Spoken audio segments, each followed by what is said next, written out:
نحمده ونصلي ونسلم على رسوله الكريم. أعوذ بالله من الشيطان الرجيم. بسم الله الرحمن الرحيم. يا أيها الذين آمنوا استعينوا بالصبر والصلاة إن الله مع الصابرين.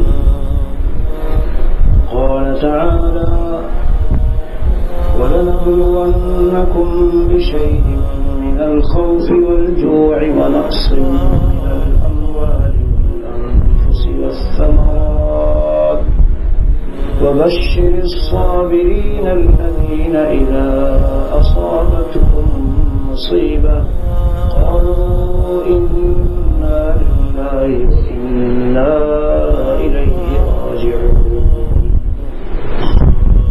أولئك عليهم صلوات من ربهم ورحمة وأولئك هم المهتدون. صدق اللہ العظیم.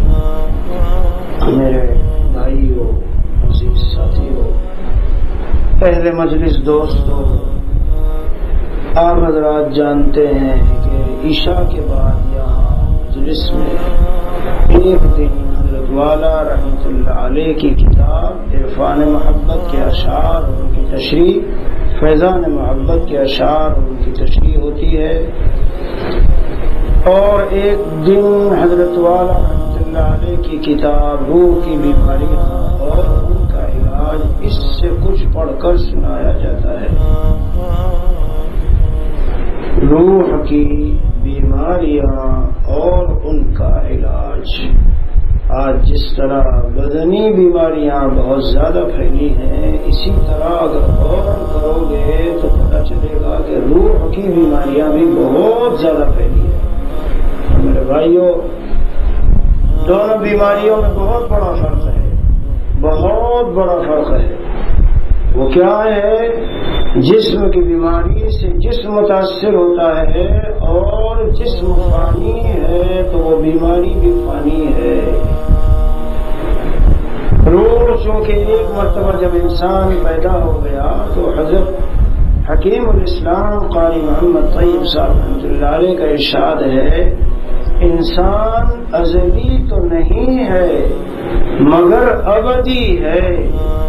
یعنی ہمیشہ سے تو نہیں ہے، لیکن جب ایک مرتبہ دنیا میں آیا، اس کا وجود ملا، تو اب اس کا یہ وجود ختم ہونے والا نہیں ہے، صرف منتقل ہونے والی بات ہوتی ہے. انتقال من عالم الى عالم آخر.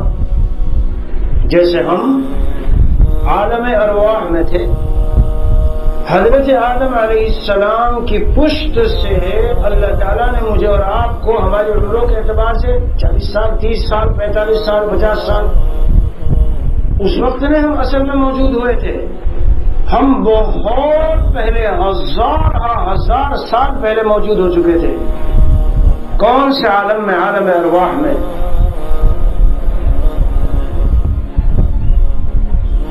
الارواح جنود مجندہ، حدیث شریف ہے، حضرت تھانوی رحمۃ اللہ علیہ نے تکشف میں نقل فرمائی: الارواح جنود مجندہ فما تعارف منها ائتلف.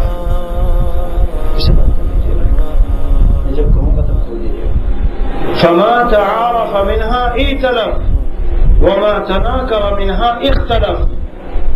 حضور اکرم صلی اللہ علیہ وسلم ارشاد فرماتے ہیں یہ روح ہے عالم ارواح میں اس طرح الگ الگ جگہوں میں تھی جیسے فوج کی پلٹنیں، فوج کے دستے، فوجی دستے، اور فوج کی بٹالین اور فوج کے گروپ الگ الگ. یہ فلاں قسم کی ہے، یہ اس کا یہ ہے ادھر، اور یہ ادھر ہے، اور یہ ادھر ہے. اسی طرح یہ ارواح عالم ارواح میں الگ الگ تھی، لشکروں کے لشکر. دنیا میں جس سے مناسبت اور تعلق ہے، یہ دلیل ہے اس بات کی کہ وہاں وہ قریب تھا اور ان میں آپس میں قرب تھا ان روحوں میں. اور مزاج کے اعتبار سے مناسبت اور باہمی خاص الفت. حضرت تھانوی رحمۃ اللہ علیہ فرماتے ہیں اس حدیث سے پتہ چلتا ہے کہ ہر روح کو ہر روح سے مناسبت نہیں. ایک طالب ہے، طالب صادق اپنی اصلاح کا سچا طالب ہے، واقعی طلب رکھتا ہے دل میں، اور سامنے بھی جو بزرگ ہے واقعی بزرگ ہے، اللہ والا ہے، واقعی معنی میں اللہ والا ہے، کامل ہے واقعی، اور شیخ کامل اور شیخ صحیح، مگر اسے اس سے فائدہ ہو ضروری نہیں ہے، ضروری نہیں ہے. جب تک مزاج میں باہمی مناسبت نہ ہو. تھانوی قدس سرہ ارشاد فرماتے ہیں یہ مناسبت یہیں سے ماخوذ ہے، یہیں سے اس حدیث شریف سے پتہ چلا. دنیا میں باہمی محبتیں اور ملاقاتیں اور تعلقات آپس میں باہمی مزاج کی مناسبت والوں میں ہوں گے، اور جن میں باہمی مزاج میں اختلاف ہوگا وہ ایک دوسرے سے دور ہو سکتا ہے. بہت سی مرتبہ دو پڑوسی بالکل قریب میں ہیں، مزاج کے اعتبار سے اختلاف ہے، دونوں الگ الگ جدا، کئی مہینے میں بھی ایک دوسرے سے ملنا جلنا، مزاج پرسی کی نوبت نہیں آتی. اس گاؤں کے اس کنارے پہ رہنے والا اس کنارے پہ رہنے والا، مستقل آنا جانا، اٹھنا بیٹھنا، ملاقات، ملنا جلنا، وجہ باہمی مزاج میں مناسبت. میرے عزیزوں، ہم دنیا میں موجود ہوئے ایک الگ چیز ہے، لیکن ہماری خلقت و تخلیق وہ اس وقت ہوئی. شاہ ولی اللہ محدث دہلوی کی کتاب حجت اللہ کی شرح میں حضرت مفتی سے صاحبان کو دامت برکاتہم نے رحمۃ اللہ الواسع میں لکھا ہے کہ ایک مرتبہ پیدا ہونے کے بعد والد کی پشت میں پیٹھ میں دوبارہ لوٹائے نہیں گئے باپوں کی پشتوں میں. وہ ارواح جو کہ تو وہاں عالم ارواح میں موجود ہیں. اسی لیے جب شوہر بیوی ملتے ہیں اور 4 مہینے گزرتے ہیں اور جسم اس لائق ہو جاتا ہے تو اللہ تعالیٰ فرشتے کو حکم دیتے ہیں وہ وہاں سے عالم ارواح میں سے روح کو اٹھاتا ہے اور لا کے جسم میں ڈال دیتا ہے. وہ روح نہیں پیدا نہیں ہوتی، موجود ہے.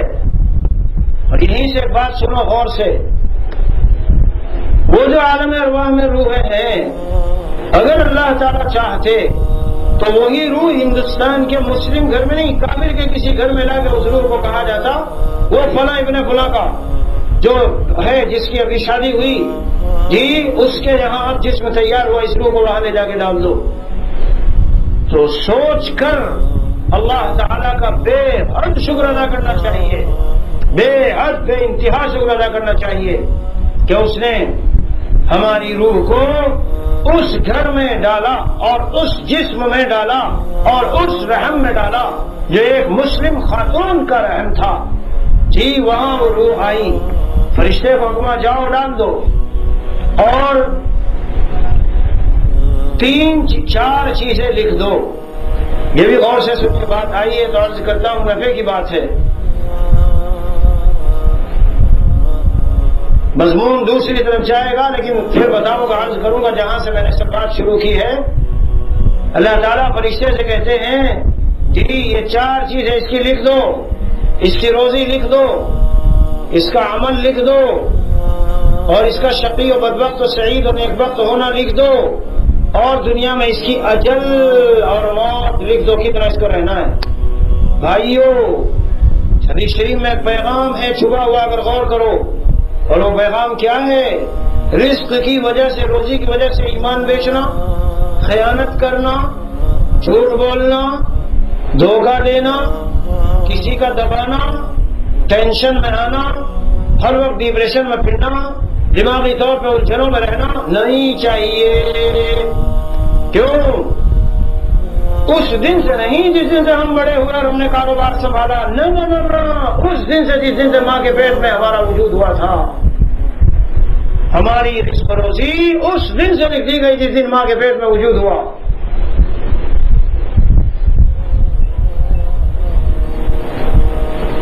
یہاں کچھ اور باتیں یاد آتی ہے. تقدیر کے لکھے جانے کے حضرت شاہ ولی اللہ محدث دہلوی نے کی شرح میں حضرت مفتی صاحب نے تقدیر کے لکھے جانے کے مراحل 5 بیان فرمائے ہیں. 5 مختلف مراحل پر تقدیر لکھی گئی. کیا مطلب؟ کہیں پر لکھی گئی کہیں پر لکھی ہوئی کا فرشتوں کے سامنے اظہار کیا گیا، اور کہیں پر اس کا اجرا اور تنفیذ کے آرڈر کیے گئے کہ اس سال اس کا نفاذ ہو جائے گا۔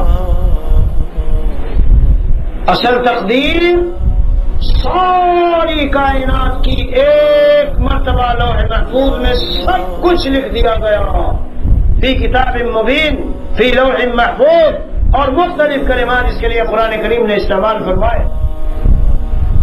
جب القلم بما هو کائن الی یوم القیامہ، قلم خشک ہو چکا اس چیز کے ساتھ جو قیامت کے دن تک ہونے والی ہے، ذرہ برابر رد و بدل نہیں ہوگی، ذرہ برابر۔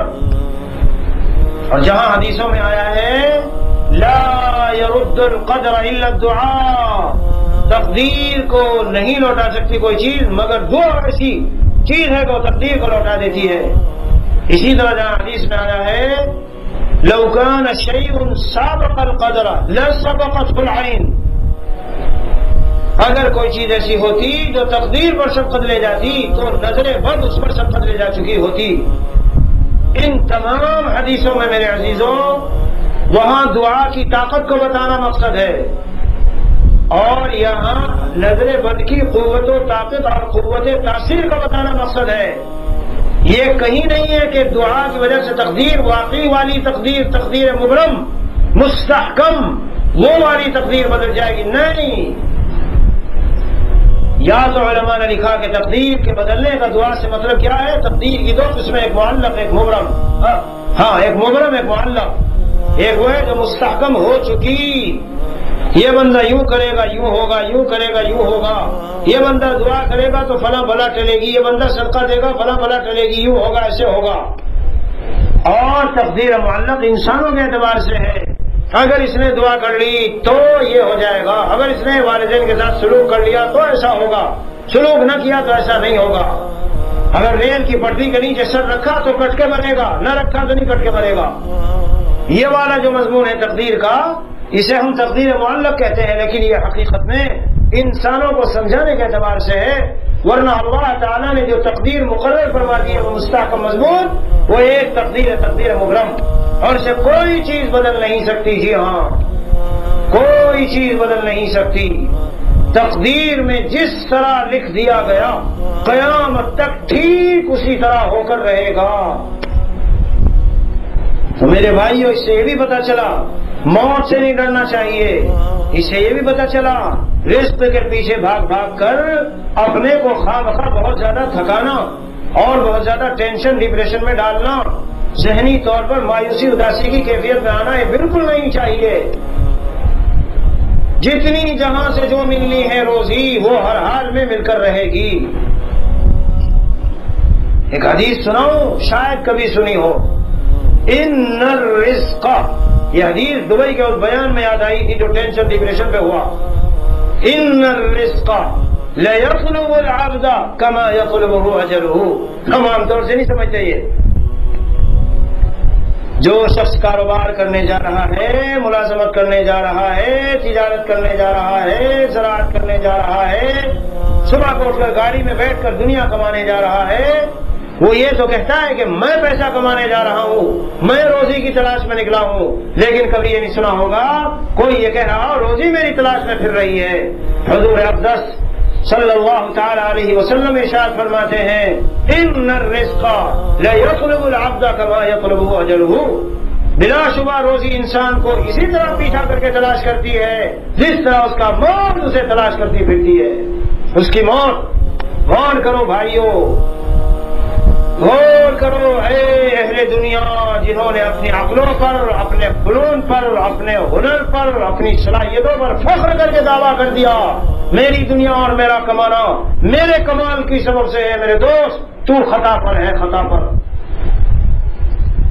وَفِي السَّمَاءِ رِزْقُكُمْ وَمَا تُوعَدُونَ، جی ان الرزق لا يطلب العبد كما يطلب اجله انتم ترزقون بضعفائكم، حدیث شریف میں ہے ان نفسا لن تموت حتى تستكمل رزقها فاتقوا الله واجملوا في الطلب وتوكلوا عليه۔ کوئی انسان ہرگز مر نہیں سکتا یہاں تک کہ اپنی رزق روزی اور جو ضرورت کی اس کی چیزیں ہیں وہ ساری پوری کر لے جو اس کے مقدر میں لکھی گئی ہے۔ آگے فرمایا فاتقوا اللہ، لہذا اللہ سے ڈرو، وَأَجْمِلُوا فِي الطَّلَبِ، یہاں اس کا معنی محدثین نے لکھا ہے طلب معاش میں اور روزی کے طلب میں اختصار سے کام لو۔ Don't go so deeply to earn your روزی and risk۔ روزی کو کمانے کے لیے زیادہ گہرائی میں مت پڑو، زیادہ سوچ مت لگاؤ اس کے پیچھے، اور زیادہ ٹائم اس کے پیچھے خرچ مت کرو کہ دین کے تقاضے پامال ہو اور پیچھے پڑتے رہیں اور میں روزی کے پیچھے لگا رہوں۔ میرے بھائیوں، جاب کی تلاش ہے، بزنس کی تلاش ہے، کام کی تلاش ہے، رزق و روزی کی تلاش ہے، ملازمت کی تلاش ہے۔ اے میرے دوست، اللہ کی طرف رجوع ہو جا۔ کیوں؟ اللہ نے جو مقرر جہاں کر دی تیرا دل وہیں پھیر دیں گے اور وہیں بھیجیں گے تجھے۔ دلوں میں ڈالنا اللہ کا کام ہے۔ ان قلوبنا ونواصینا وجوارحنا بیدک لم تملکنا منها شیئا، ہمارے جوارح و اعضائے بدن، جی اور ہمارے دل اور ہماری پیشانی سب اللہ کے قبضے میں ہے۔ جو تمہیں ڈھونڈنے والا ڈھونڈتا پھرے گا تمہیں، اور تم وہاں دل میں آئے گا چلو ذرا وہاں ٹرائی کرو، پتہ چلا اسے خود تمہاری تلاش تھی۔ یہ اللہ کا نظام ہے، جب بندے کو دیتے ہیں اس طرح دیتے ہیں۔ ان ساری باتوں کا نچوڑ اور خلاصہ کیا نکل رہا ہے؟ رجوع اللہ، اللہ کی طرف رجوع ہو جاؤ، وہاں لو لگاؤ، وہیں سے سارے فیصلے ہیں۔ ان الرزق لیطلب العبد کما یطلبه اجلہ، موت کی طرح روزی تلاش کرتی پھرتی ہے۔ میرے بھائیوں، جب اس میدان میں اس فیلڈ میں ہم بہت زیادہ ڈیپلی چلے جاتے ہیں تو ہماری نمازیں ٹھکانہ نہیں رہتی، دین ٹھکانے نہیں رہتا، راتوں کی تہجد نہیں رہتی وقت پر، ذکر و اذکار کا پتہ نہیں رہتا۔ اب یہ دل میں ظلمت اور اندھیرے کا سامان بن جاتا ہے، اب یہ دل میں ظلمت اور اندھیرے کا سامان بن جاتا ہے، جس کو حضرت خواجہ صاحب رحمۃ اللہ علیہ فرماتے ہیں کسب دنیا تو کر ہوس کم رکھ، کسب دنیا تو کر ہوس کم رکھ، اس پہ تو دین کو مقدم رکھ۔ کسب دنیا تو، اس کو ہٹا دیجیے اس میں گرمی ہے۔ کسب دنیا تو کر ہوس کم رکھ، اس پہ تو دین کو مقدم رکھ، اور دینے لگتا ہے یہ چراغ دھواں۔ کیا بات فرمائے اللہ والے، کیسی کیسی باتیں کہتے ہیں، سبحان اللہ۔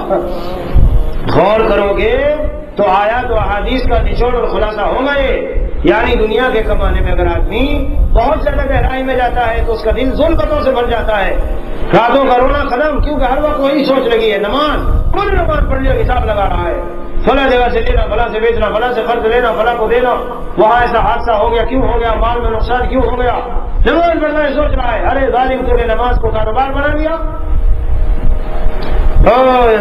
کسب دنیا تو کر ہوس کم رکھ، اور یہ ہوس کبھی ختم نہیں ہوتی۔ ایک بات بتا دوں آپ کو، عام طور سے آدمی یہ سمجھتا ہے کہ ابھی میری ضرورتیں کما لو، جب وہ 1,00,000 2,00,000 کمانے لگتا ہے، اب پہلے جب 1,000 کما کے خوش ہوتا تھا اور گھر آتا تھا، اب وہ خوشی سے 10,000 کما کے ہوتی ہے۔ اب وہ 1,00,000 2,00,000 اور ملین میں جب چلا گیا تو ملینوں کی جب باتیں کرنے لگ گیا، اب اس کے لیے 1,00,000 1,000 کے درجے میں آ گئے۔ وہ ایسے ہی چکر بنا ہوا ہے، چکری بنا ہوا ہے 24 گھنٹے، جیسے 1,00,000 کمانے کے لیے تھا، ملین بنانے کے لیے، ملین کو 10 ملین کروڑ بنانے کے لیے چکری بنا ہوا ہے۔ جاؤ جاؤ جاؤ دیکھ لو، ساری کائنات میں پھرنے والے بسنے والے انسانوں کو بھی یہ حقیقت نہ مل گئی۔ سرکار دو عالم صلی اللہ تعالی علیہ وسلم کوئی بات غلط نہیں فرماتے، فرمایا لو کان لابن آدم وادیان من ذهب لابتغى لهما ثالثا ولا يملأ جوفه الا التراب۔ لو کان لابن آدم وادیان من ذهب، اگر اس ابن آدم اور اس انسان کے پاس 2 وادی ہوتی سونے کی بھری ہوئی، پوری بھری ہوئی میدان، پہاڑوں کے بیچ کا میدان، وہ پورا بھرا ہوا ہوتا سونے سے، 1 کلو 2 کلو کا مسئلہ نہیں، تو یہ نہ سمجھ کے بیٹھتا ارے یار اتنا سونا وادی بھر کے یہ تو میری 4 نسلیں کھائیں گی. میاں رکھو ایک طرف اور بنا کے دبا کے اس کو اپنے بات رکھو. اتنا تو سمجھ لو 60-70 سال کی میری زندگی ہے. چلو ہر سال زیادہ سے زیادہ لگژری لائف اگر میں جیوں تو چلو مجھے 10 لاکھ چاہیے. اور یہ تو 50 کروڑ کا معاملہ ہے. تو مجھے 10 لاکھ چاہیے اور میری تو 50 تو ہو چکی. تو چلو 20 اگر اور ہیں تو 2-2.5 کروڑ میرے لیے تو کافی ہوئے. یہ میرے 2 بچے اور 2 بچیاں ہیں, چلو 4 ان کے لیے اسی طرح لگا لو. 10-15 کروڑ ان کے لیے. دیکھا کبھی کسی کو سوچتے ہوئے جو کئی 100 کروڑ کی باتیں کرنے والے ایسے ہیں. ایک ہمارے تاجر ساتھی ملے, میں نے کہا یار تمہیں تو میں بس یہی سن رہا ہوں کہ 100 کروڑ 200 کروڑ 300 کروڑ 100 کروڑ 200 کروڑ 300 کروڑ کیا معاملہ ہے. کہنے لگے اس سے کم پہ آج کسی کی بات ہی نہیں ہے. کاروبار ہی نہیں چلتا اس سے کم پہ آئے لوگوں کے. پھر انہوں نے بتایا 1000 کروڑ والے ملیں گے آپ کو جن کا ٹرن اوور 1000 کروڑ کا ہے. میں نے کہا کہاں لے جانا چاہتے ہیں اس کو؟ جی قبر کا گڈھے میں اگر بھرنا چاہیں گے تو بھر کر بھی جگہ باقی بچ جائے گی اتنے ہیں تو. لیکن کوئی نہیں ملے گا ایسا جو کہے بس یا اللہ جب تو نے مجھے فارغ کیا ہے, بے فکری دی ہے, کرائے آ رہے ہیں مکانوں کے, بلڈنگوں کے جو رینٹ آ رہا ہے کرایہ وہی اتنا ہے جو میرے بچوں کے لیے کافی. الہ العالمین بس اس کی ادائے شکریہ ہے. اب تو 24 گھنٹے دین کے لیے وقف کروں گا. میں نہیں لگتا خامخواہ دنیا کے چکر میں. کیوں سب یہاں چھوڑنا ہے بھائیوں؟ ایسا عقل مند آدمی سرکار دو عالم صلی اللہ علیہ وسلم نے فرمایا قد افلح من اسلم ورزق کفافا وقنعه اللہ بما آتاه. تحقیق حضور کو تحقیق کہنے کی ضرورت نہیں. حضور کی بات وحی ہے, ہر وحی کی بات سچی ہے, مگر پھر بھی مؤکد کر کے کہتے ہیں تحقیق فلاح و کامیاب ہو گیا وہ شخص من اسلم. نمبر 1 جو مسلمان بن گیا. ہماری طرح مسلمان نہیں, مسلمان کہتے ہیں سر سے پیر تک اپنے پورے جسم کو اللہ کے حکموں کے سامنے سرنڈر کر دینا. اس لیے سرکار دو عالم صلی اللہ تعالی علیہ وسلم نے ایک کافر بادشاہ کو خط لکھتے ہوئے کیا کہا تھا؟ اسلم تسلم.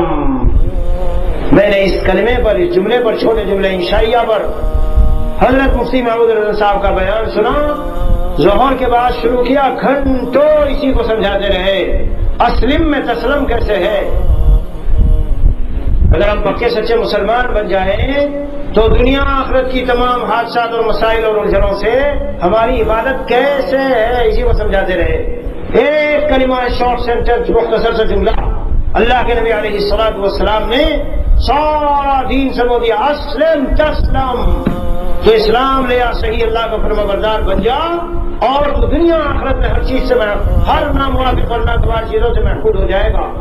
بہرحال قد اسلم قد افلح, تحقیق کامیاب ہوا کون؟ من اسلم. نمبر 1 صفت جو پکا مسلمان بنا. نمبر 2 وَرُزِقَ كَفَافًا, اور اسے اتنی روزی دی گئی جس سے اس کا گزر بسر ہو رہا ہو, نہ ہو بینک بیلنس بھرے ہوئے, گزر بسر چل رہا ہے. وَرُزِقَ كَفَافًا وَقَنَّعَهُ اللَّهُ بِمَا آتَاهُ, اور اللہ نے جتنا اسے دیا اس پر قناعت دے دی. قناعت, حرص اور ہوس بہت خراب بیماری دل کی. مجدد تھانوی رحمۃ اللہ علیہ فرماتے ہیں عقل حلال الگ چیز ہے, حرص حلال الگ چیز ہے. حرص حلال دل کی بیماریوں میں سے ایک بیماری ہے اور بڑی خطرناک. میرے دوستو, آج اس سلسلے میں لوگوں کو اکثر اشتباہ ہو رہا ہے. انہیں سمجھانے چلو کہتے ہیں مولوی صاحب حلال کمانا بھی تو عبادت ہے. مولوی صاحب نہیں جواب دے پاتے. جواب یہ ہے میرے عزیز, حلال کمانا تو عبادت ہے, یعنی کسب حلال جسے کہتے ہیں شریعت میں, لیکن حرص حلال کہاں عبادت ہے؟ یہ تو دل کا ایک رذیلہ ہے اور دل کا ایک داغ اور دھبر ہے. پہچان یہ ہے جو کماتے ہوئے مطمئن رہے, نماز اطمینان سے پڑھے, بیوی بچوں کے, پڑوسیوں کے, بھائیوں کے, دوستوں کے, رشتہ داروں کے, اس سے متعلقین کے حقوق ادا کرے جی, اور دین کے تقاضوں کو پورا کرتا رہے. ان چیزوں میں جس کا دنیا کمانا خلل مخل نہ ہو. بہت دیکھے ہم نے دولت والے ایسے آرام و سکون سے رہتے ہیں اور اللہ کی تقدیر و فیصلوں پہ راضی رہتے ہیں اور دین کے تقاضوں میں بے فکر پھرتے رہتے ہیں. یہ دنیا ان کے لیے بہت بڑی نعمت ہے. یہ دنیا ان کے لیے بہت بڑی نعمت ہے۔ ابھی کسی نے مجھے میسج بھیجا تھا، مول صاحب یہ بیچ میں اس نے کہا مال ہے، مال کا کیا ہے، کیا حیثیت ہے مال کی ہوتا، اور مال تو آنی جانی چیز ہے۔ میں نے کہا مال کی حیثیت، مال کی بہت حیثیت ہے۔ یہ جملے ہم زبان سے بولتے ہیں، دل سے پوچھ کے دیکھو۔ وَإِنَّهُ لِحُبِّ الْخَيْرِ لَشَدِيدٌ، مال کی محبت کو اللہ نے کہا بڑی شدید ہے انسان کے دل میں۔ آج دنیا کے کتنے جھگڑے ہیں مال و دولت کی وجہ سے، یعنی ایک انسان بڈھا ہو رہا ہے 60-70 سال، اسے کہو ظالم تو اپنی بیٹی کو میراث کیوں نہیں دیتا، مطلب تو اپنی بہن کو میراث کیوں نہیں دیتا، اور بھائیوں سے کہو بہنوں کو حقوق کیوں نہیں دیتے۔ بڑے بڑے دیندار نمازی پڑھنے والے، نماز متقی پرہیزگار تہجد پڑھنے والے جب دیکھتے ہائے ہائے 5 کروڑ کی جائیداد، ایسا ہوتا ہے جب دم نکل جائے گا، جیسے دم نکل جائے گا۔ خیر میں نے ان کو کہا فون پر، تم کہتے ہو مال کچھ نہیں، تمہیں ایسی قیمتی بات بتاتا ہوں کہ شاید کبھی سنی ہو، یہ جو میں کہا کرتا ہوں نا شاید کبھی سنی ہو، مجھے خود 40-45 سال کے بعد کہیں سے ملی ہے بات، تو اس لیے میں کہتا ہوں شاید کبھی سنی ہو۔ میرے عزیزوں، حلال مال کی اللہ کے ہاں کیا حیثیت ہے؟ اللہ تبارک و تعالیٰ نے قرآن کریم میں یا تو کعبے اور بیت اللہ کو قیام فرمایا ہے اور یا مال کو قیام فرمایا، تیسری کسی چیز کو نہیں فرمایا۔ جعل اللہ الکعبۃ البیت الحرام قیاما للناس، اور کیا فرمایا؟ وَلَا تُؤْتُوا السُّفَهَاءَ أَمْوَالَكُمُ الَّتِي جَعَلَ اللَّهُ لَكُمْ قِيَامًا، ہمارے اعلان کی۔ اور اس دور میں تو اہمیت بہت بڑھ گئی ہے، اس دور میں تو اہمیت بہت بڑھ گئی۔ حضرت تھانوی کے ملفوظات میں پڑھ لو، سفیان ثوری رحمۃ اللہ علیہ کے اس میں پڑھ لو، کیا فرماتے ہیں؟ اگر دولت نہ ہوتی میرے پاس تو یہ ہمیں اپنے ہاتھ پوچھنے کے تولیے اور رومال بنا لیتے، مندیل بنا لیتے یہ مالدار لوگ، اور بنے پھر رہے آج علماء مندیل۔ عزیزان من لو ان اہل العلم وضعوه في مكانه لسادوا به على زمانهم، غالباً ابن عباس ابن مسعود رضی اللہ عنہ کا قول ہے۔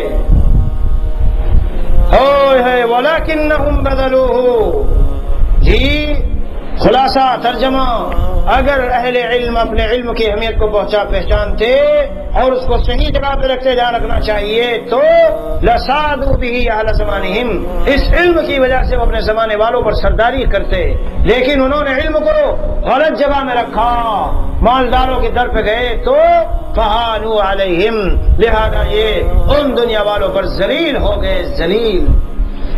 وہ فاسق و فاجر جس کو شریعت کہتی ہے کہ سلام مت کرو، اگر وہ سلام کرے تو جواب دو، سلام نہ کرو، ابتدا میں سلام کر کے تم گویا اس کی تعظیم کر رہے ہو، اس کے در پہ کھڑے ہو کے میرے دوستو چاہے مدرسے کے لیے اور چندہ مانگنا، کتنی بڑی تحقیر ہے ایک عالم کی اور علم کی۔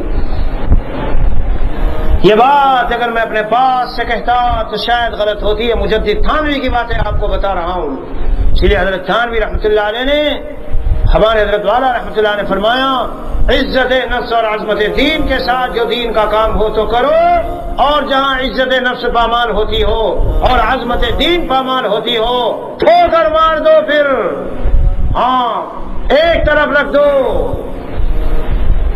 بہت باتیں ہیں اپنے اہل علم ساتھیوں سے کرنے کی، آج یہ حالت ہو گئی کہ ان کے ان چیزوں کی وجہ سے وہ دلیل دیتے ہیں مدرسے کیسے چلیں گے، یوں کہیں اگر یوں نہ کریں تو مدرسے کیسے چلیں گے، کیا مطلب مسجدوں کو تم چلاتے ہو؟ میری ایک بات کا جواب دے دو، اور وہ بات کیا ہے؟ جن لوگوں نے ایسے نہیں کیا، حضرت ہردوئی نے نہیں کیا، مسیح الامت جلال آبادی نے نہیں کیا، میرے شیخ رحمۃ اللہ علیہ نے نہیں کیا، ان کے مدرسے چلے؟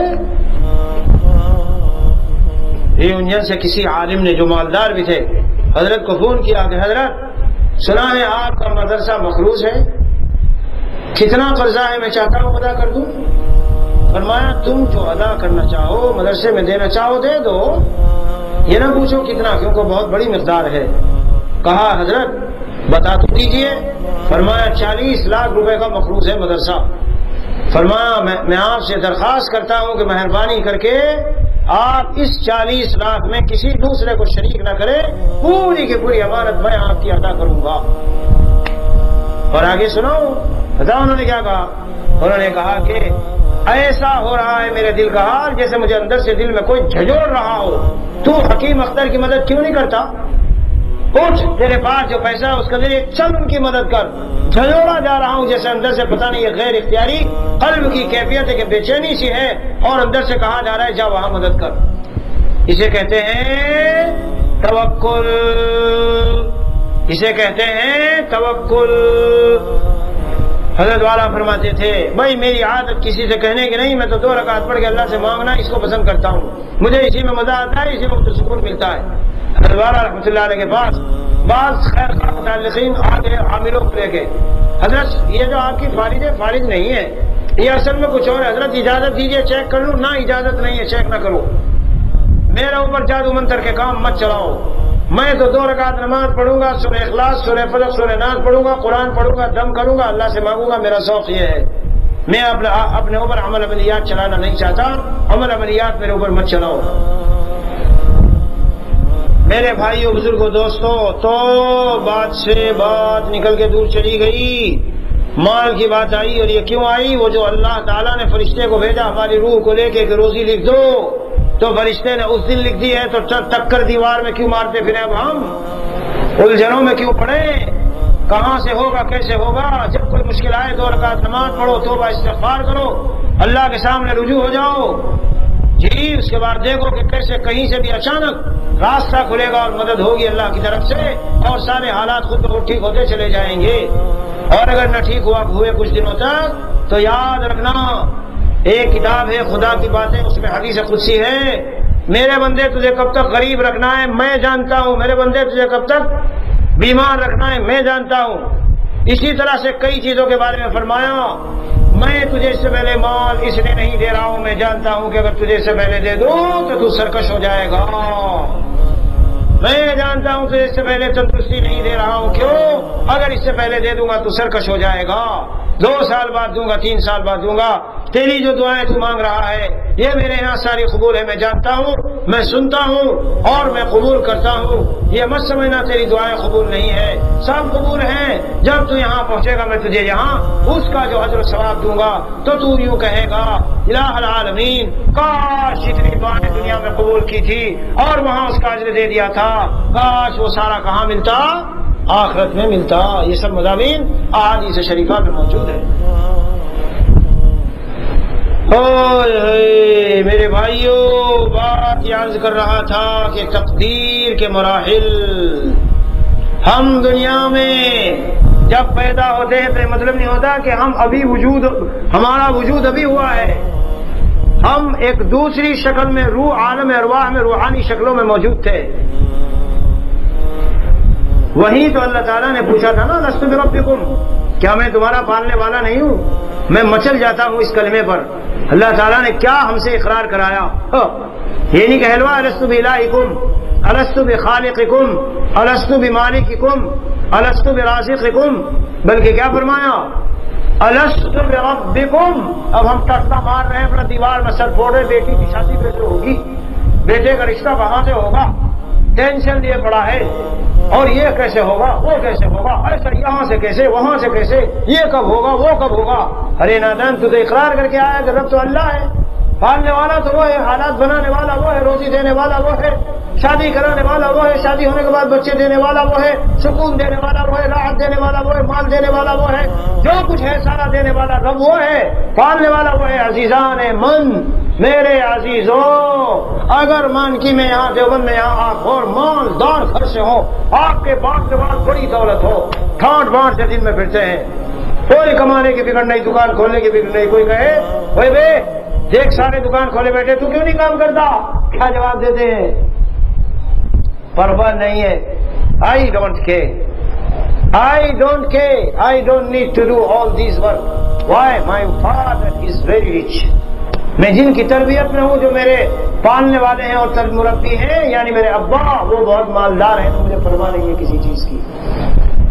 کیا پتا چلا دوستو؟ ہم مربوب ہیں، اللہ رب ہے، لیکن رب اور مربوب میں بیچ میں جو نسبت ہے وہ ہماری تیکھی اور ڈھیلی ہے، ڈھیلی اور کمزور ہے، اس لیے گڑبڑیاں ہوتی ہیں۔ اگر وہ پکی ہوتی اور ہمارا عقیدہ ہوتا، کیا عقیدہ ہوتا؟ یہ عقیدہ ہوتا کہ اللہ جب رب ٹھہرے اور وہ خزانہ والے، تو میں کیوں ادھر ادھر کی سب جھوٹ بولنا، دھوکہ دینا، مال دبانا، یہ کرنا وہ کرنا کیوں کروں میں سب؟ یہیں سے ایک بات بتاتا ہوں، اس بات کو بھی سن لو، تو وہ بھی شاید آپ نے کبھی سنی ہوگی، ایسی کیسی بات ہے جو آپ نے کبھی سنی ہو؟ بہرحال وہ بھی ایسی ہی بات ہے۔ کیا مطلب؟ زہد کسے کہتے ہیں؟ عام طور سے کسی کو تعریف پوچھو زاہد کسے کہتے ہیں تو وہ کہے گا جس کے بعد دنیا نہ ہو، یہ تعریف غلط ہے۔ دوسرے نمبر پہ کیا تعریف کرے گا؟ جس کے دل میں دنیا نہ ہو، آس پاس میں دنیا ہو نو پرابلم، لیکن دل میں دنیا نہ ہو، یہ تعریف ٹھیک ہے، لیکن کامل و مکمل اور اصلی والی زہد کی تعریف نہیں ہے۔ پھر زہد کی تعریف کیا ہے؟ حدیث شریف اٹھا کے دیکھ لیجئے، حدیث پاک میں جناب رسول اللہ صلی اللہ علیہ وسلم نے زہد کا جو معنی بتایا ہے وہ کیا ہے؟ وہ یہ ہے، خلاصہ اس کا پیش کرتا ہوں، لیست الزہادۃ، زہد نہیں ہے بتحریم الحلال، حلال چیزوں کو اپنے اوپر حرام کر لو، یہ استعمال نہیں کرنے کا، یہ نہیں کھانے کا، یہ نہیں کھانے کا، یہ نہیں پہننے کا، ایئر کنڈیشن نہیں استعمال کروں گا۔ جی ارے کیسے مولوی صاحب ہے؟ دیکھو تو مسجدوں میں ایئر کنڈیشن لگا رکھے، دیکھو تو ایئر کنڈیشن قبروں پہ رہتے، کیسے مولانا ہے؟ کیوں بھائی کیوں حرام ہے ایئر کنڈیشن کا استعمال؟ کیا ہو گیا اگر ایئر کنڈیشن میں سائے میں بیٹھے ہیں؟ آگے نبی اکرم صلی اللہ علیہ وسلم نے فرمایا حقیقی زہد یہ ہے ان لا تکون اوثق بما فی یدیک، ترجمہ یہ ہے کہ نہ ہو تو زیادہ بھروسہ کرنے والا اس پر جو تیرے ہاتھ میں ہے بنسبت اس کے جو تیرے لیے اللہ کے قبضے میں ہے۔ ابھی سمجھ میں نہیں آئی؟ میں بتاتا ہوں، سنو عرض کرتا ہوں، سنو۔ ایک اللہ والا ہے، دین پڑھا ہے لکھا ہے، مدرسے میں پڑھا لکھا، تقریریں، بیانات، درس، تدریس، پوری زندگی دین کی خدمت چلتا رہا، کرتا رہا، خوب دین پھیلاتا رہا، دولت جمع کرنے کا موقع نہیں ملا، دولت بلڈنگیں، مکانات، جائیداد نہیں اس کے پاس ہوئی۔ اس سے کوئی پوچھے تیرے پاس کیا ہے؟ ابھی جواب بتاؤں گا۔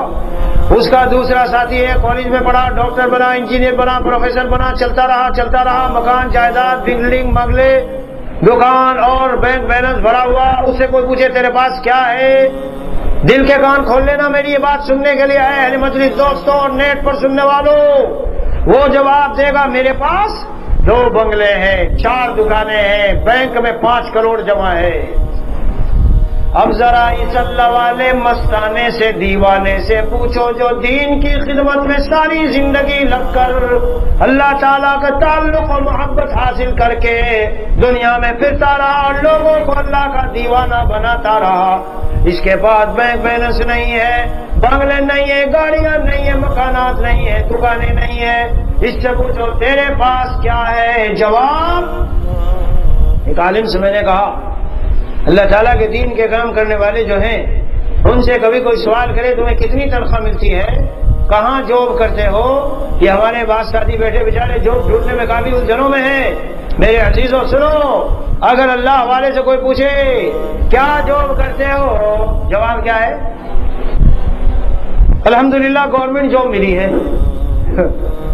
الحمدللہ گورنمنٹ جاب ملی ہے۔ کیا تنخواہ ہے؟ الحمدللہ جتنی چاہیے اتنی لے لیتا ہوں۔ عجیب، ارے مولوی صاحب بات بتاؤ یار، کیا گورنمنٹ جاب آپ کو ملے گی؟ آپ مولوی ملا آدمی ہیں، آپ کو کیا گورنمنٹ جاب ملے گی؟ نہیں واللہ عرض کر رہا ہوں، گورنمنٹ جاب ملی ہے۔ کہاں؟ کون سی گورنمنٹ میں؟ انڈین، سعودی، کینیڈا، امریکہ، کون سی گورنمنٹ میں جاب ہے؟ یار ہمیں بھی دلواؤ نا ایسی جاب کے جتنی چاہو اتنی مل جائے، جتنی ضرورت پیش آئے اتنا مل جائے۔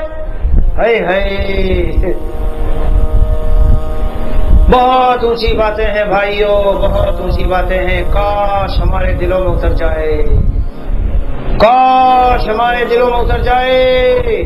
وہ اللہ کا دیوانہ و مستانہ، وہ عالم باعمل، عالم ربانی جس کے سینے میں اللہ کی محبت ہو اور جو اپنے سینے میں اللہ کی محبت میں تڑپتا ہوا دل رکھتا ہو اور جس کے تعلق اور محبت کی حدود میں اور اللہ کی جو ولایت صدیقیت ہے اس میں کوئی فاصلہ باقی نہ رہا ہو، اس شخص کے دل کے اندر سے جواب لے لو، وہ کہے گا میں سپریم پاور جو حکومت اور سلطنت ہے اس میں جاب کرتا ہوں، اس کی حکومت کا میں ملازم ہوں۔ یعنی اس کی حکومت میں کیا جاب ہے؟ دین پھیلانا، انسانوں کو خلق کو خالق سے جوڑنا، عباد کو رب عباد سے جوڑنا، یہ میری جاب ہے اور یہ میرا کام ہے اور ڈیوٹی ہے۔ ملتا کیا ہے؟ فرمایا یرزق من حیث لا یحتسب یجعل له من امرہ یسرا، اور رزقہ اللہ من حیث لا یحتسب، جتنی ضرورت جب ہوتی ہے اتنی اللہ دے دیتا ہے۔ یہی تو چیز ہے کہ شاہ ہردوئی رحمت اللہ علیہ نے کتنے حج کیے میرے عزیزوں؟ 50 حج۔ کتنے حج کیے؟ 50۔ تو اب جواب سمجھو، زاہد اصل کسے کہتے؟ زہد والا۔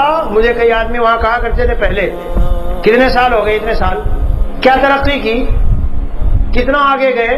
کیونکہ افریقہ میں اکثر جاتے ہیں، لندن افریقہ میں کیوں جاتے ہیں؟ پیسوں کے لیے تو جائیں گے وہاں، تو پیسے میں جو بڑھتا جا رہا کاروبار، تو کہیں گے بہت اچھا ڈیولپمنٹ ہوا، بہت اچھی ترقی ہوئی، میں تو آیا تھا خالی ہاتھ یوں یوں یوں یوں یوں اب یہاں پہنچ گیا ہوں۔ یہ بتاتے ہیں ظاہری مادی ترقی۔ میرے عزیزوں، ہم ایمان والے، ہماری اصل ترقی دین اور دین کی کوششیں اور دین کی جدوجہد اور دین پر عمل اور لوگوں کو دین پر کھڑا کرنا، اپنی نسلوں کو دین پر کھڑا کرنا، لوگوں کو نمازوں پہ کھڑا کرنا، اللہ کی تعلق اور نسبت خاصہ کا حاصل کرنا، اور حاصل کر کے پھر بے چین و مضطرب و بے قرار بن کر دوسروں کو پہنچانا اور پھیلانا۔ نسبت اللہ ایک شے ہے عزیزوں، ہاں اس میں آدمی کا حال عجیب ہو جاتا ہے جب اللہ کے ساتھ تعلق حاصل ہوتا ہے۔ 4-6 آدمیوں میں بیٹھا ہوگا مگر دل میں اس کا کنیکشن اللہ تعالیٰ سے جڑا ہوا ہوتا ہے، کٹتا نہیں ہے۔ کہیں کچھ سے کبھی کچھ خیال، کبھی کچھ تو کبھی کچھ، کبھی شکر کے جذبات ہیں تو کبھی اللہ کی پاکیزگی کے جذبات ہیں، کبھی اپنی فنائیت کا استحضار قلب پر چھایا ہوا ہے، اور کبھی اللہ کی عزت و جلال کو سوچ رہا ہے، اور کبھی کسی دنیا میں مگر ہے، کبھی کسی دنیا میں۔ یہ بہت عجیب مقام ہے، یہ بہت پرکیف اور بڑا پر لذت جو ہے ایک انسان کو حاصل ہونے والا دل میں ایک مقام ہے۔ نسبت اسی کا نام ہے، نسبت اسی کا نام ہے، نسبت اسی کا نام، نسبت اسی کا نام ہے، نسبت اسی کا نام۔ کہے گا ان کی گلی سے آپ نکلنے نہ پائیے، کسی لمحے ان سے قابل نہیں ہے۔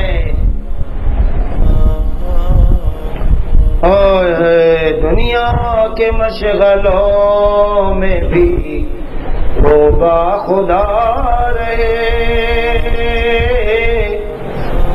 دنیا کے مشغلوں میں بھی وہ باخدا رہے، دنیا کے مشغلوں میں بھی وہ باخدا رہے، اور وہ سب کے ساتھ رہ کے بھی سب سے جدا رہے۔ اللہ والوں کو واقعی ایسا ہوتا ہے، حقیقت میں ایسا ہوتا ہے۔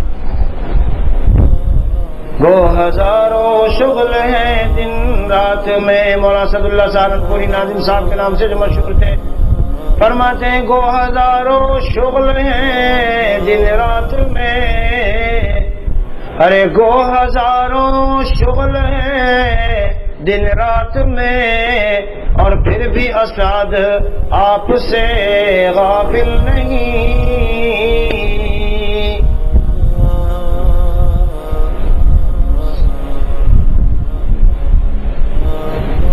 نظام ہوش کا اختر ہے اب خدا حافظ، ہائے ہائے کیا بات کہی ہے لوگوں کو حق تھا کہنے کا. نظام ہوش کا اختر ہے اب خدا حافظ، ہماری روح کہیں ماورائے عالم ہے، ہماری روح کہیں ماورائے عالم ہے. حضرت شاہ عبد الغنی پھول پوری رحمت اللہ علیہ جو میرے شیخ کے شیخ تھے، یعنی ہمارے دادا پیر، ایک مرتبہ مدرسے کے منشی صاحب آئے قلم کاغذ لے کر اور فرمایا، کہنے لگے حضرت یہ تحریر ہے، اس پر دستخط فرما دو. قلم ہاتھ میں لے کر حضرت شاہ عبد الغنی پھول پوری سوچنے لگ گئے. نام یاد نہیں آتا. پوچھا منشی جی سے میرا نام کیا ہے؟ اب یہ بات سب کو سمجھ میں کہاں آئے گی؟ لوگ کہیں گے یہ کوئی بزرگی ہے، اس میں کیا ہے؟ حضرت عائشہ رضی اللہ عنہا کو ایک مرتبہ حضور صلی اللہ علیہ وسلم نے فرمایا، من انتی؟ انا عائشہ. من عائشہ؟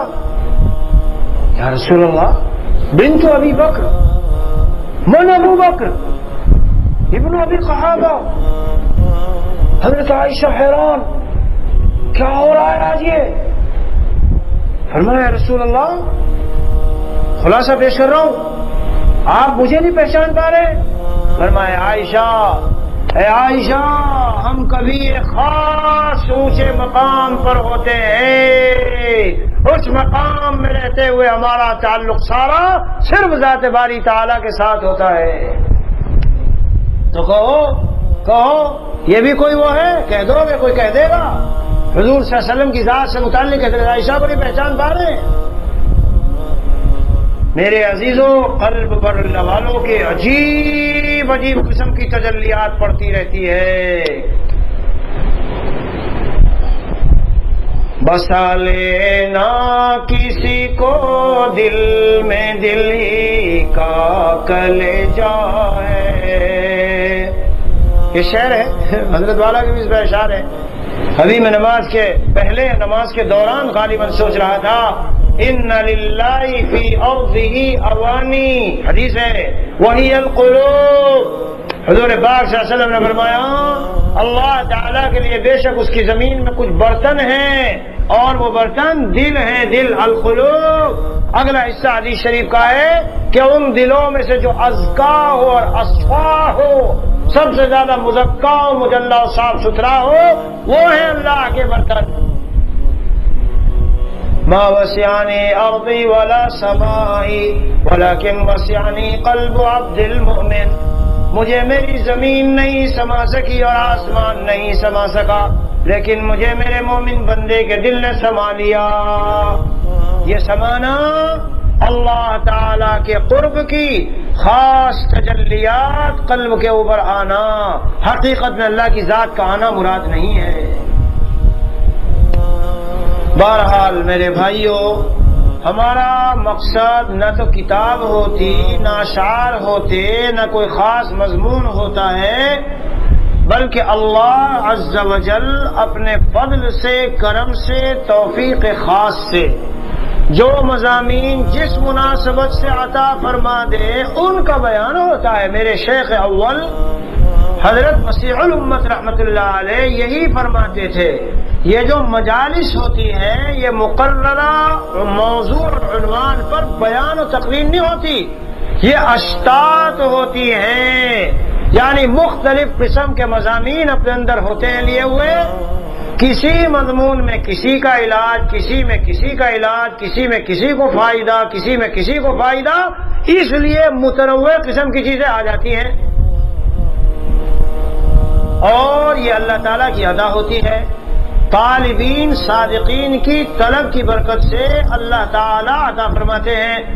حضرت والا کے بارے میں مشہور کشف ہوتا ہے، مگر بہت سی مرتبہ اس کا تعلق میرے عزیزوں کشف سے نہیں ہوتا، بلکہ اللہ تعالیٰ خاص فضل فرماتے ہیں کہ جو لوگ خاص طلب اور حالات لے کے آئے، سامنے بولنے والا جب مخلص ہو، اللہ تعالی عنوان بعنوان بہانہ بہانہ کر کے اس کی زبان سے وہ کلمات نکلوا دیتے ہیں جو ان کی ان معاملات میں مشعل راہ بن جائیں اور علاج بن جائے اور دوا کا کام دے دے۔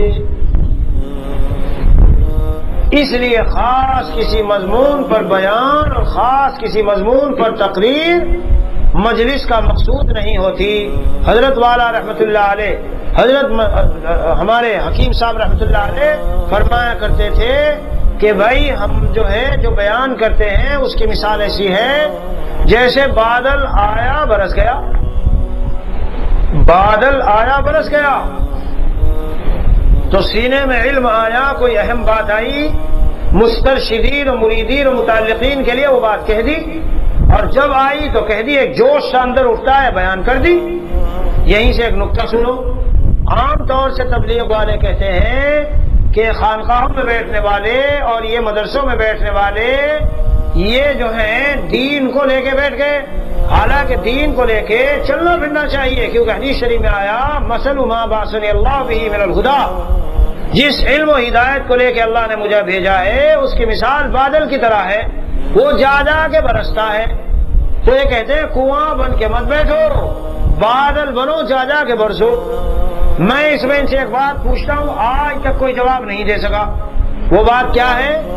وہ بات یہ ہے کہ میرے پیارو، تم بادل کی طرح بننا چاہتے ہو، جا کے برسنا چاہتے ہو، ایک بات تو بتاؤ، یہ بادل پہلے کہیں سے پانی بھر کے آتا ہے اپنے اندر یا ویسے ہی برستا ہے؟ سمجھے جواب؟ مدرسوں میں رہ کے علم بھر تو لو، اللہ والوں کے پاس رہ کے خانقاہوں میں پہلے اپنے سینوں کو اللہ کی محبت، تعلق سے، معیت خاصہ سے، قرب سے اور معرفت سے بھر تو لو۔ جب بھرو گے تو جا کے وہاں برسو گے یہ بادل۔ آپ جانتے ہیں سمندروں میں، دریاؤں میں مانسون اٹھتا ہے اور اٹھنے کے بعد یہ اوپر جاتا ہے اور پھر وہاں سے ہوائیں اس کو لے کے جاتی ہے اور جا کر کے یہ برستا ہے۔ اگر یہ وہاں سے پانی نہ لے تو برسے گا کیسے؟ تو تم خالی برسنا چلنا، نکلو نکلو نکلو نکلو نکلو نکلو نکلو اور سیکھو بھی تو دین۔ حضرت مولانا الیاس رحمۃ اللہ نے فرمایا تھا کہ نکل تو جاؤ لیکن مسائل کا علم کہاں سے جا کے سیکھ لینا؟ علماء سے سیکھ لینا۔ اور مولانا الیاس رحمۃ اللہ علیہ تو اتنے بڑے اللہ والے ہوتے ہوئے کہ کوئی فضول جملہ نہیں بولتے تھے اور زیادہ تر خاموش رہا کرتے تھے۔ ایک بات عجیب بتاؤں آپ کو، آج ایسی باتیں ساری آ رہی ہے، یہ بھی شاید آپ نے نہ سنی ہو۔ کیا؟ حضرت مولانا میاں ندوی رحمۃ اللہ علیہ فرماتے تھے کہ میں نے بہت سے اکابر اور بزرگان دین دیکھے اور واقعی دیکھے ہیں، بہت بزرگ اور اکابر سے مولانا میاں رحمۃ اللہ علیہ ملے، عجیب شخصیت تھی، عجیب شخصیت تھے، لوگوں نے ان کو ان کے زمانے میں پہچانا نہیں۔ مولانا منظور نعمانی نے ایک مرتبہ فرمایا تھا، لوگ مولانا میاں کی فساد بلاغت کی بات کرتے ہیں، میں کہتا ہوں ان کے سینے میں جو تڑپتا ہوا دل ہے اللہ کی محبت میں، اسے کیوں نہیں دیکھتے ہو؟ اسے دیکھو۔ مولانا میاں فرماتے تھے میں نے بہت سے بزرگوں کو دیکھا ہے لیکن حضور علیہ الصلوۃ والسلام کی ایک صفت، کون سی صفت؟ کان رسول اللہ صلی اللہ علیہ وسلم متواصل الاحزان دائم الفکرہ لیست له راحہ طویل السق۔ حضور اکرم صلی اللہ علیہ وسلم لمبے لمبے غموں میں رہنے والے، لمبی لمبی سوچ میں رہنے والے، بدنی عیش تعیش اور عشرت اور آرام کا نام نہیں، طویل السکت، لمبا لمبا سکوت اختیار کرنے والے، دیر دیر تک کوئی جملہ زبان سے نہیں بولتے تھے۔ یہ حضور اکرم صلی اللہ علیہ وسلم کی صفات میں سے ہے۔ فرماتے تھے یہ صفت میں نے اپنے اکابر میں سب سے زیادہ کس میں دیکھی ہے؟ حضرت مولانا الیاس رحمۃ اللہ علیہ میں۔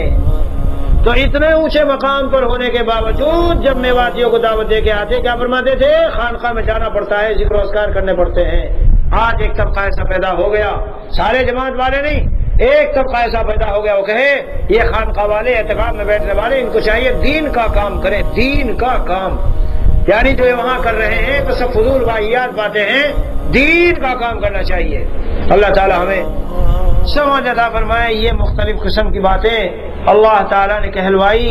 مجھے تو اصل میں آج کہیں پہ بیان کرنا تھا، وہ پرسوں ایک قسط آئی تھی صبر سے متعلق، صبر کے متعلق، تو صبر ہی کے متعلق بیان کرنا تھا۔ روح کی بیماریوں پہ بات اٹھ گئی اور روح جسم کے تعلق سے انسان کے متعلق بات آ گئی، اور آ کر وہ عالم ارواح اور وہاں سے ماں کے پیٹ کا جو ایک عالم ہے اور پھر عالم دنیا ہے اور عالم دنیا سے عالم برزخ ہے اور پھر آخرت ہے، یہ ایک عالم سے دوسرے عالم کی طرف منتقل ہونا اس لیے ہم کہتے ہیں موت آ گئی، کیا کہتے ہیں؟ انتقال ہو گیا فلاں کا۔ بھائی انتقال کا کیا معنی؟ ایک جگہ سے دوسری جگہ منتقل ہو گیا۔ کہاں چلا گیا؟ وہ دنیا سے آخرت کی طرف چلا گیا۔ کئی ہمارے بھائی یہ سوچتے رہتے ہیں مر گئے تو گئے قبر کے گڈھے میں، اور الو کی طرح جا کے ایک طرف لیٹ گئے جنگلوں میں اور وحشتناک جنگل اور گھبراہٹ والی جگہ میں۔ حکیم الامت مجدد ملت تھانوی رحمۃ اللہ علیہ فرماتے ہیں میرے عزیزو یہ ایسا نہیں ہے۔ عالم ارواح ایک عالم ہے، اگر بچے کو ماں کے پیٹ میں خبر دی جائے تو ایک عالم میں جانے والا دنیا جو بہت طویل اور لمبی چوڑی جگہ ہے اسے یقین نہ آوے، اور وہ وہاں بیٹھا بیٹھا کہے گا ارے یارو مجھے کیوں نکالتے ہو، اچھی خاصی جگہ میں ماں کے پیٹ میں ہوں، سارا مال مسالہ مل رہا ہے، مجھے یہاں کہاں لے کے جانا چاہتے ہو؟ لیکن جب وہ آنکھ کھول لیتا ہے اس دنیا میں، اسے کہو لوٹ کے جانا چاہتا ہے، کہے گا توبہ توبہ۔ واہ ارے مجدد تھانوی ارشاد فرمایا جب یہ بندے مومن دنیا سے نکل کے چلا جائے گا، اگر اسے کہا جائے دنیا میں لوٹنا ہے، کہے گا توبہ توبہ، کہاں کی بات تم نے کر لی؟ فرمایا ایک عالم ہے اور یہ روحیں جب جاتی ہے بہت سے ہمارے دوست احباب جو پہلے چلے گئے نیک دیندار لوگ ان کی ارواح میں جا کے شامل ہو جاتی ہے۔ ارشاد فرمایا دنیا میں تو دوستوں میں ملاقات جب ہوتی ہے جب کام نہ ہو اور ملازمت سے فری ہو اور کوئی ادھر ادھر کا مشغلہ نہ ہو، وہاں کوئی مشغلہ نہ ہوگا، جب چاہے جس سے چاہے ملاقات کر لی۔ یہ مضمون بڑا عمدہ ہے، لذت بخش ہے۔ اسی سے میرے پیارو سوچ لینا اپنی اولادوں کو کالج یونیورسٹیوں میں جا کر انہیں بھٹیوں میں جھونکنا ہے، نہ عقیدوں کا پتہ، نہ نماز کا پتہ، نہ طہارت کا پتہ، نہ دین کا پتہ، نہ قرآن کا پتہ، نہ حضور کا پتہ، نہ سیرت کا پتہ، کچھ پتہ نہیں ہے ان کے عقیدوں میں کہاں بگاڑ آیا، کیا ہو گیا۔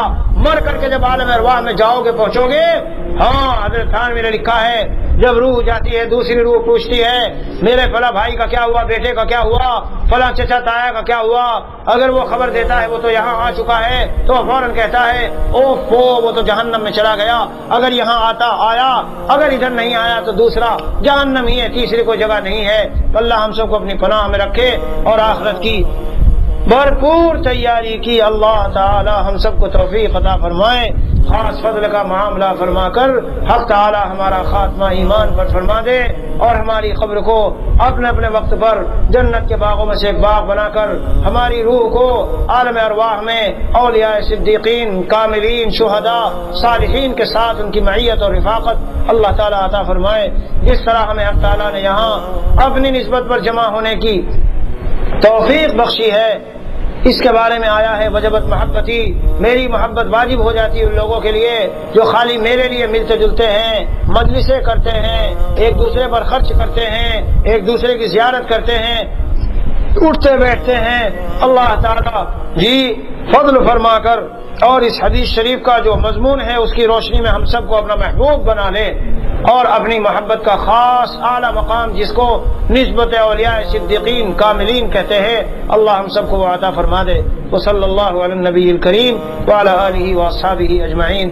سبحان ربک رب العزۃ عما یصفون وسلام علی المرسلین والحمد للہ رب العالمین۔